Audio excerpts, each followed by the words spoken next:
এটাই রাজবাড়ি। রাস্তাটা কিন্তু অসাধারণ। এই সময় এসছি বন্ধ করার আগে। এটা হলো রাজবাড়ির কিন্তু সেকেন্ড মন্দির।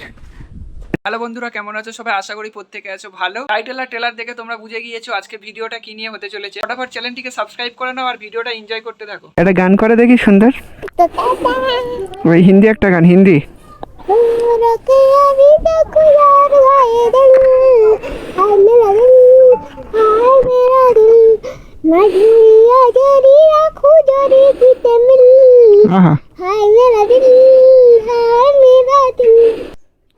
হয়েছে নাও, চলো এবার হেলমেট পরো।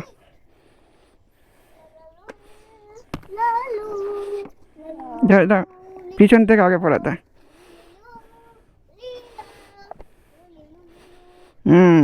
এবার পড়ে নাও। রাস্তার অবস্থা খুবই খারাপ, আর বৃষ্টি করে বর্ষাকালে পুরোপুরি পিচ্ছল হয়ে গেছে। আর এই চারিদিকে দেখতে বাঁশ বাগান। এই বাঁশ বাগানগুলোর জন্য কিন্তু সূর্যের আলো আসে না, যার জন্য রাস্তাগুলো একদম খারাপ হয়ে গেছে। খুব সাবধানে কিন্তু গাড়ি চালাতে হয় এইসব রাস্তা, বাইক। কারণ একটু এদিক ওদিক হয়ে গেলে, সাইডে গেলেই কিন্তু বাইক স্লিপ খেয়ে যাবে আর পড়ে যাবে। তোমরা যারা যারা ভিডিও দেখছো, কাদের বাড়ি গ্রামে আর এরকম রাস্তা ফিল করেছো, অবশ্যই কমেন্টে জানিও। এই জায়গাটা প্রচুর বিপজ্জনক। রাস্তার সাইড থেকে ভেঙে চলে গেছে, কিছু জায়গা আছে।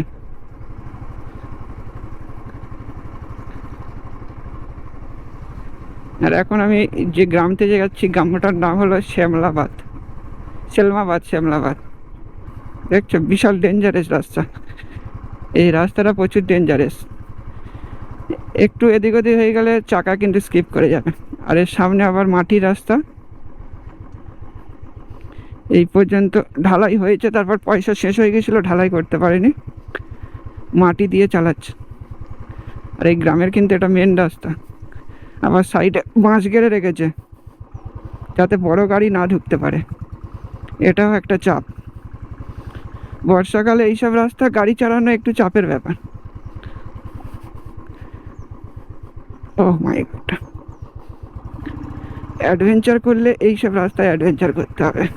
রাস্তার চারিদিকে ছোট ছোট গাড্ডা হয়ে গেছে, আর বর্ষার জল পড়ে গাড্ডাগুলো একদম জলে পুকুরের মতন হয়ে গেছে। সরকার এইসব জিনিস দেখতে পায় না। এত টাকা খরচা করে পুজো প্যান্ডেলে চাঁদা দিচ্ছে, আর একটা রাস্তা গ্রামের উন্নয়ন করতে পারছে না, যেখানে জনসাধারণের কাজে লাগে। দেখছো পুকুর, এই গ্রামে এইসব পুকুর একটা দুটো পার না করলে তাহলে তুমি গ্রামে থাকো না। কিন্তু বর্ষাকালে আমাদের এদিকে মাঠে কিন্তু অনেক চাষ হয়েছে, দেখতে পাচ্ছ, সুন্দর লাগছে চাষের জমিগুলো। ওহো, এখানে তো বিশাল বড় গাড্ডারে, এখানে পুকুরটা অনেক বড় হয়ে গেছে। এই পুকুরে মাছ ছাড়লে মাছ বড় বড় হবে, রাস্তাতে মাছের চাষ করতে হবে।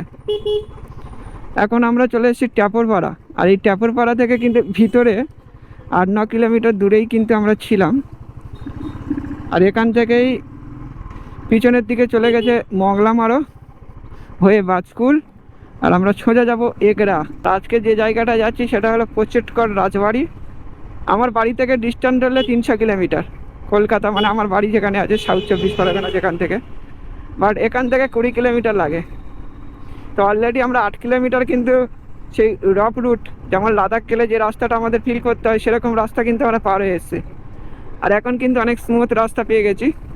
তো আজকে বেরিয়ে গেছিলাম মেঘলা মেঘলা ওয়েদার, এখন দেখছো বর্ষাকালের মেঘলা ওয়েদার। আকাশে কিন্তু বৃষ্টি সকালে হয়ে গেছে, এখন কিন্তু বৃষ্টি নেই, রাস্তা ভিজে ভিজে আছে, কিছুক্ষণ আগে হয়ে গেছে বৃষ্টি। আর এই ওয়েদারে কিন্তু খুব ভালো একটা লাগে, কারণ বৃষ্টিও নেই আর এদিকে সূর্যের গরমও নেই, দুটো জিনিসের মাঝখানে। তো এই ওয়েদারে রাইড করার একটা ফুল মজা আছে। আমরা কিন্তু এখন পটাশপুরের খুবই কাছে চলে এসেছি। এখন সামনে কিন্তু পটাশপুর থানা পড়বে, আর থানার কাছে কিন্তু চেকিং করে। আমি এখন আমার লাইসেন্সটা অ্যাপ্লাই করেছি, লার্নার পেয়েছি, বাট লাইসেন্স এখনও পাইনি। একটা সময় আমি যখন আসতে গিয়েছিলাম আমাকে ধরেছিল, বাট আজকে আমরা 3 জন আছি, বাট হেলমেট আছে কিন্তু লাইসেন্স নেই, লার্নার আছে, যদি দেখালে ছেড়ে দেয়। এটা হলো পটাশপুরের থানা, যেটা আমার বাঁদিকে পড়ছে, দেখতে পাচ্ছ। এখানে কিন্তু অনেক সময় পুলিশ চেকিং দেয়। এর আগে একবার ধরা খেয়েছি, তো সেই জন্য একটু ভয় থাকে। লাইসেন্সটা পেয়ে গেলে আর কোনো চাবি নেই, কোনো ভয় নেই। এই হলো পটাশপুর থানা বাঁদিকে। আর এই বাম্পারটার কাছে কিন্তু সবসময় পুলিশ চেকিং থাকে। আর এখন একটা জিনিস ভালো, যারা ক্যামেরা সামনে লাগিয়ে হেলমেটে বা ক্যামেরা করতে করতে বাইক চালায় বা কোনো কিছু চালিয়ে আসে, তাদেরকে কিন্তু সহজে পুলিশ ধরে না, কারণ ঘুষ নেওয়া ব্যাপারটা তো সেখানে ধরা পড়ে যায়। সেই জন্য কিন্তু একটা সতর্ক ব্যাপার চলে এসছে। আমরা কিন্তু এখন পটাশপুর চলে এসেছি। ডান দিকে যে রাস্তাটা গেছে এটা হলো ডেবরা লাইন, আর আমরা এখন সোজা চলে যাব যেটা এগরা।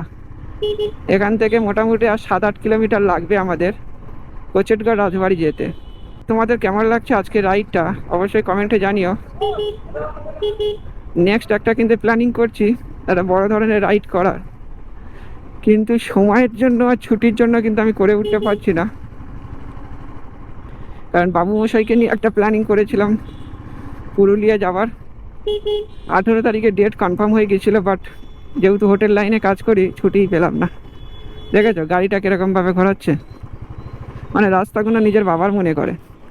বাপরে, পিছনে একটা লরি, মাঝখান থেকে এইভাবে কিন্তু ছোটো ছোটো অ্যাক্সিডেন্টগুলো হয়ে যায়। তো এই জায়গাগুলো কিন্তু যারা বাইক রাইড করো একটু সাবধানতা অবলম্বন করে চালাবে। আমরা এখন কিন্তু পেট্রোল পাম্প খুঁজবো। আমাদের তেল কিন্তু যথেষ্ট আছে, কারণ আমরা যাওয়া আসা করতে পারি, বাট আমি বাবু মশাইকে সবসময় ফুল রাখার চেষ্টা করি যাতে একটুও কম না পড়ে। এখানে তো একটা পেট্রোল পাম্প ছিল যেখানে কিন্তু পাওয়ার পেট্রোল পাওয়া যেত এক্সপি। আমি নর্মাল পেট্রোল খুব কম ইউজ করি, কারণ পাওয়ারে মাইলেজও ভালো দেয় আর গাড়ির ইঞ্জিনও ভালো থাকে। সেই জন্য আমি পাওয়ারটা সবসময় ইউজ করি, আর খুব দরকার হলে তখন নর্মাল পেট্রোল পাম্প মারতেই হয়। তো যাই হোক, সামনে কিন্তু ইন্ডিয়ান অয়েল পেট্রোল পাম্প আছে, বোর্ড দেখতে পেলাম। আর ইন্ডিয়ান অয়েল পেট্রোল পাম্প থেকে আমরা কিন্তু আমাদের মোটামুটি ফুয়েলটা করে নিতে হবে। কম জার্নি হলেও কী হবে, তেল সবসময় রাখি, কখন কি অসুবিধা হয়ে যায় এটা বোঝাই যায় না। ধর এটা রাস্তা না। হ্যাঁ, এখান থেকে আমরা ফুল করে নেব। ট্যাঙ্কিটা মোটামুটি 500-র মতন ভরলে ভরে যাবে। 500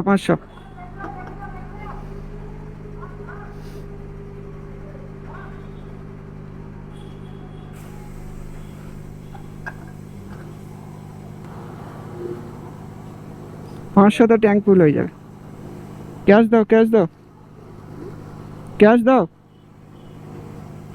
105 টাকা, 105 টাকা আর 113 টাকা, মানে 8 টাকা ডিফারেন্স আছে। নর্মাল তেলের সঙ্গে এক্সপি 8 টাকা ডিফারেন্স। হাই রোডে আর এই গ্রামের রাস্তার মধ্যে একটা জিনিস, হাই রোডে কিন্তু বাম্পার পাওয়া যায় না, আর এই গ্রামের রাস্তায় 500 মিটার 1 কিলোমিটার অন্তরে অন্তরে কিন্তু একটা দুটো করে বাম্পার পাবেই। আর এখন একটা সরকারের কি নতুন নিয়ম জানি না, ট্রিপল বাম্পার মানে 5টা করে বাম্পার একসাথে অ্যাড করে দিয়েছে। 3টে না 5টা করে বাম্পার একসাথে অ্যাড করা। আর বাম্পারে উঠতে উঠতে যদি কোনো প্রেগনেন্ট মহিলা পিছনে বসে থাকে তার কিন্তু ডেলিভারি ওখানেই হয়ে যাবে। আর একদিক থেকে ভালো, বাম্পারগুলো না থাকলেও অ্যাক্সিডেন্ট কিন্তু প্রচুর লেভেলে হয়। আর বাম্পারগুলো থাকে বলে অ্যাক্সিডেন্ট কিন্তু গাড়ি স্লো করে এবং অ্যাক্সিডেন্ট কিন্তু হয় না। আমরা কিন্তু প্রায় মোটামুটি 19 কিলোমিটার গাড়ি চলে এসেছি, আর এখন কিন্তু চলে এসেছি এই বাঁদিকে যে রাস্তাটা চলে গেছে দেখো, একরা এখান থেকে 6 কিলোমিটার আর কোচেটগড় এখান থেকে 3 কিলোমিটার। তো আমরা কিন্তু বাঁদিকে যাব। এখানে কিন্তু স্ট্যান্ড আছে বাস, অটো, টেকার ধরার জন্য। আর রাস্তাটা কিন্তু অসাধারণ। গ্রামের দিকে রাস্তা তো এরকমই অসাধারণ হবে, এটা তো জানার ব্যাপার। এখান থেকে 3 কিলোমিটার গেলে কোচেটগড়ের রাজবাড়ি। একটা জিনিস কিন্তু আমার ভালো লাগছে, সেটা হলো এই গ্রামের ভিতরে দুদিকের গাছ, আহা, অনেকটা বেলপাহাড়ি বেলপাহাড়ি কিন্তু ফিল আসবে। আর রাস্তাটা কিন্তু লাল মাটির রাস্তা, বাঁকুড়ার দিকে গেলে যেরকম লাল মাটির রাস্তা, সেম লাল মাটির রাস্তা। আর রাজবাড়ি যাবো কোনটা গো? এটা গিয়ে বাঁদিকে, এটা হলো কোচেটগড় বাজার। বাজারটার নাম হলো চৌধুরী বাজার। এই বাজার থেকে সোজা আসলে ডান দিকে টান নিলেই কিন্তু কোচেটগড় রাজবাড়ি পড়লো। কাকা রাজবাড়িটা কত? রাজবাড়ি হ্যাঁ, কোন গেটটা বলো তো? ওই সাইকেল দাঁড়িয়ে আছে যেখানে, ওই সামনে। হ্যাঁ ভাই রে ভাই, এটা তো স্কুল, এটা স্কুল, আর এটা মাঠে দিয়ে রাস্তা। হ্যাঁ, ও এই তো, যা বাবা, এইটাই এইটাই এই করছে, কাদা ভর্তি রাস্তা, মাঝখানে নেই, আর এটাই বুঝতে এত দেরি হয়ে যাচ্ছিল। এটাই রাজবাড়ি।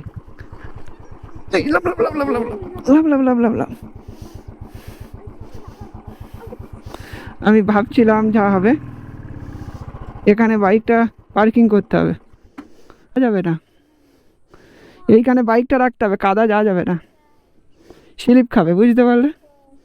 আরেকটু হলে গিয়েছিল পরে। এখন আমরা ফাইনালি কিন্তু পচেটগড় রাজবাড়ির সামনে চলে এসেছি, আর ওই পিছনে দেখতে পাচ্ছ ওটাই কিন্তু রাজবাড়ি। এটা রথের সময় মেলা বসে না? হ্যাঁ, এখানে রথের সময় মেলা বসে, আর বর্ষাকালে কিন্তু খুবই অসুবিধা, কারণ বর্ষাকালে মাটি তো পুরো কাদা হয়ে গেছে। আর বাইক কিন্তু আমরা ওই পিছনে রেখে দিয়ে এসেছি, বাইক ওই রেখে দিয়ে এসেছি, কারণ এখানে কিন্তু বাইক নিয়ে আসাটা একটু রিস্ক আছে, স্লিপকে পড়ে যেতে পারো। আর এখন মন্দির খোলা কিনা আমরা জানি না, তো গিয়ে দেখবো, মন্দির খোলা থাকলে খুবই ভালো, আর মন্দির খোলা না থাকলে তাহলে আর কিছু করার নেই। তিনজন এসছে, এটা আমার শালিকা আর এটা আমার গিন্নি। অনেক দিন তো আসবো আসবো করে আসাই হয়নি, তো শ্বশুর বাড়ি থেকে আমার অনেক কাছে, 20 কিলোমিটার ডিস্টেন্স, তাই ভাবলাম চলো আজকে সুযোগ পেয়েছি চলে আসা যাক।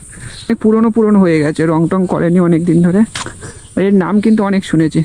আর এর হিস্ট্রি যদি বলা যায়, পূর্ব মেদিনীপুরের বিখ্যাত পাঞ্চেতগড় রাজবাড়ির যদি ইতিহাস বলা যায় বিশাল বড়। কিছুটা সংক্ষেপে আপনাদের যদি আইডিয়া দিই, 1679 সালে মোগল সাম্রাজ্যের সম্রাট ঔরঙ্গজেব বিশেষ ভূমিদান অনুদানের আদেশের মাধ্যমে পটাশপুরে পেরগুয়ানের একটি বড় অংশ চৌধুরী মুরারিমোহন মহাদাস পাত্রকে নিবেদন করেছিলেন। আর এই চৌধুরী মুরারিমোহন মহাদাস পাত্র ছিলেন মোগল দরবারের একজন সেবক, সেই সূত্রে কিন্তু এই অংশটা তিনি পান। এই মুরারিমোহন মহাদাস পাত্র ছিল উড়িষ্যা আটগড়, মানে পুরীর কাছের একটা স্থান, সেখানকার বাসিন্দা ছিল। তিনি যখন চৌধুরী উপাধি গ্রহণ করেন তখন তিনি এই রাজবাড়িটা 5টা গ্রামকে কেন্দ্র করে বানিয়েছিলেন। এই রাজবাড়িতে আপনি টোটাল 3খানা মন্দির দেখবেন, আর এটা হলো মেন গেট থেকে ঢুকলেই মন্দিরটা দেখতে পাবেন। আর এটা হলো শিব মন্দির। এখানকার বাসিন্দাদের মুখ থেকে শোনা, এই শিব মন্দিরের ভিতরে যে শিবলিঙ্গ রয়েছে সেটা নাকি মাটির ভিতর থেকে অটোমেটিক উদ্ভব হয়েছিল। এই ঠাকুরটা মাটি দিয়ে অটোমেটিক উঠেছিল, এটা শিবের মন্দির, শিব ঠাকুর।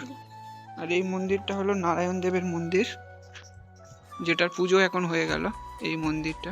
এই সময় এসছি বন্ধ করার আগে, আর এখন কিন্তু রাজবাড়ির মেন ডানাল বলতে পারো। এই ওপরের ঘরগুলো যেমনভাবে রাজবাড়ি, আর ওপরে পায়রা ভর্তি, আর এই ডানালগুলো আছে। আর এখানে কিন্তু রাসমেলা বিরাট জাঁকজমট হয়, আর সেই সময় কিন্তু প্রচুর মানুষ আগমন করে। আর এখানে কিন্তু ভিডিও করার পারমিশন নেই, আমরা কিন্তু অনেক বলার পরে আমরা গোপ্রো দিয়ে তুলছি। ডিএসএলআর কিন্তু এখানে অ্যালাউ করে না, ডিএসএলআর দেখলেই 500 টাকা বা 300 টাকা নেবে। আর মোবাইল ফোন দিয়ে তোমরা যা ইচ্ছা করতে পারো, কোনো অসুবিধা নেই। আর জায়গাগুলো এত সুন্দর পুরনো যুগের।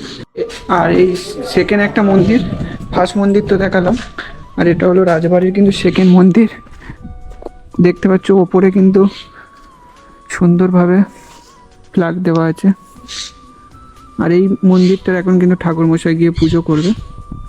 এই যে জায়গাটা দেখছো খড়ের চালের ছাউন দিয়ে বানানো, এই জায়গাটা হলো প্রসাদ কক্ষ। বর্ষার কারণের জন্য এই জায়গাটা কিন্তু খুবই খারাপ অবস্থা হয়ে আছে। ওপরে যেহেতু খড় দিয়ে ছাউন দেওয়া আছে, তার জন্য কিন্তু খড়গুলো পচে গিয়ে তার জল কিন্তু চারিদিকে পড়ছে। এই রাজবাড়ির বর্তমান কিন্তু মেনটেনেন্স একদমই হয় না, যার জন্য কিন্তু রাজবাড়ির অবস্থা খুবই খারাপ। এই রাজবাড়ির বর্তমান যারা প্রজন্ম আছে তারা মেবি ইন্ডিয়ার বাইরে থাকে, তার জন্য হয়তো মেরামত ঠিকঠাক হয় না, মেনটেনেন্স ঠিকঠাক হয় না, যার জন্য কিন্তু খুবই খারাপ অবস্থা। আমাদের ভাগ্যটা অনেক ভালো ছিল, তো আমরা ফাইনালি কিন্তু রাধাকৃষ্ণের যে মন্দিরটা আছে সেই ঠাকুরের দর্শনটা কিন্তু আমরা করতে পেরেছিলাম। আর এই রাজবাড়ির কিন্তু এই রাধাকৃষ্ণ মন্দিরে ঢুকতে গেলে গুহা স্টাইলের খুব ছোট ছোট দরজার মধ্যে দিয়ে ঢুকতে হচ্ছিল।